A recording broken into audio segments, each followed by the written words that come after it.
A number of tech CEOs expected to head to the White House today for talks. These include the heads of IBM, HP, and Intel. Sources say the agenda items are going to include making sure that AI remains open-sourced, potential tariff exemptions, and efforts to limit the effects of export controls on computer chips. Join us right now with a look at the C-suite and managing around uncertainty. AlixPartners Executive Chairman Simon Freakley. Good morning to you. Good morning, Andrew. Okay, so if you're going into this meeting, what are you telling the president, and do you think the president's going to listen? Well, AI, of course, is still a massive opportunity, but also a threat. And so I absolutely have to understand that on that agenda is going to be, how do we make sure that the US continues to be the driver of AI for business? But they also have to be talking about tariffs, clearly. They have to be talking about what the impact of this whipsawing of tariff policy is going to be. I suspect it's going to be a lively meeting. And where do you think, we've heard what the president said just even over the weekend, where he said, look, I'm not looking at the stock market, which obviously is a reversal in terms of how he thought about it during the first term. How long do you think that persists, and how politically palatable is that? Well, the trouble for CEOs, Andrew, is they simply can't pivot at the speed at which policy is being announced. They wake up every morning, there's a different position on tariffs, so they just don't know what they're planning for. And, of course, if you're an industrial CEO and you're having to plan industrial production, certainly if you're coming under increasing pressure, which they are, to bring production onshore, these are hundreds of $1 billion decisions over multi-year periods. But if everybody's periods. playing chicken with each other on the tariffs, right? There's a massive game of chicken with multiple chickens playing chicken with each other. Right.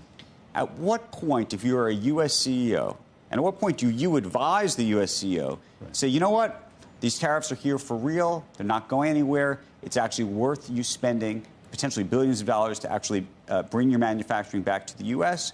Or do you say, we don't really know what's going to happen with tariffs, so actually put your hands down. You can sit on them for a little bit because you've got to figure out what's going to happen first. So, look, I think everybody knows the destination. It's clear. Tariffs will go up. It's a pressure to bring production on. But do you think that the tariffs will go up forever? Do you think it's for a year? Do you think it's for 2 years? Do you think it's for the next 10 years? If it's for the next 10 years, you make the investment here. If you think it's not, you may say, I'm going to wait to find out. Well, as Chairman Powell said last week in different contexts, trying to distill the signal from the noise is hard. I think what every CEO that I speak to, our clients, they are planning for tariffs being here for the foreseeable future. It's very difficult to actually form a budget for the year, let alone a plan for 5 years. But they understand they're going to have to bring production. Why is General Motors not moving all of its car manufacturing back to the U.S. then? Because it's very difficult, Andrew. I mean, these are plants that take years to build. They're billions of dollars of investment. Now, if you're a grocer, if you're Walmart or Kroger, of course you can look immediately at whether you can second source from the U.S. Not straightforward, but possible.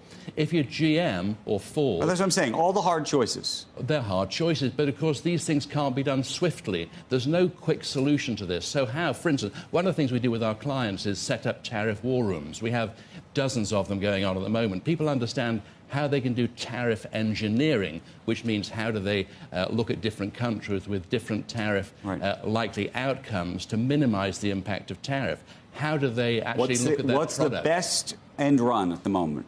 Dare I say?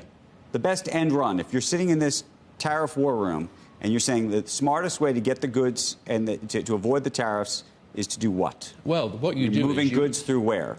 It's not as simple as that. What you do is you look at every single component as not just how you source your product, how you construct your product. Can you bring product into the US that's partially engineered so you don't end up causing tariff cost on indirect cost? How do you rethink the production using different parts? All of these elements add up to tariff savings. But one thing, Andrew, and this is the key point, one thing is for sure, costs are going up. They will be borne by the customer. They won't be eaten in the margin. And so for the customer, whether it's a washing machine or a pickup truck, costs are going up. So it's a tax on the American people?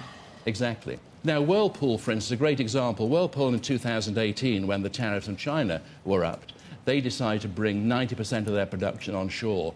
The component cost of a Whirlpool washing machine went up between 10 and 50%. So on average, added $90 to every Whirlpool machine. That went to the customer. We're going to see this across the entire range of product. In grocers, the prices will go up, the portion sizes will go down, and ultimately it will hit the wallet of the US voter. You expecting a recession then? Difficult to tell. I think that is the key question. We don't know, of course, but if inflation stays high, if unemployment starts to rise, it's a possibility.